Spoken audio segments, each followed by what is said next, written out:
एकनाथ शिंदे यांना श्री संत तुकाराम महाराज पुरस्काराने सन्मानित करण्यात आले।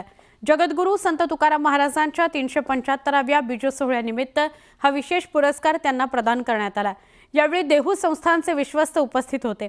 तुकोबांची पगडी, शाल, श्रीफळ, पुष्पहार, चिपळ्या, संत तुकाराम महाराजांची मूर्ती, संत गाथा, सन्मानपत्र एकनाथ शिंदेंना प्रदान करण्यात आले।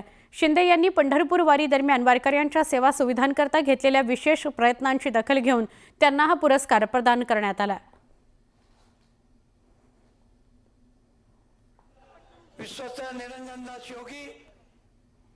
महत्त्वाची बातमी आहे, सुनीता विल्यम्स या पृथ्वीवर परतणार आहेत। बुच विल्मोरसह त्या घरी परतण्यास सज्ज झालेले आहेत। नासाच्या क्रू 10चा ISS मध्ये प्रवेश करण्यात आलाय। सुनीता विल्यम्स विल्मोरकडून अंतराळवीरांचं स्वागत करण्यात आलं। 9 महिन्यांपासून आंतरराष्ट्रीय अंतराळ स्थानकावर अडकलेल्या अमेरिकन अंतराळवीर सुनीता विल्यम्स आणि बुच विल्मोर हे आता पृथ्वीवर परतणार आहेत। नासाच्या क्रू 10 टीमने आंतरराष्ट्रीय अंतराळ स्थानकामध्ये प्रवेश केलाय। यावेळी या अंतराळवीरांचं सुनीता विल्यम्स आणि बुच विल्मोर यांनी स्वागत केलेलं आहे।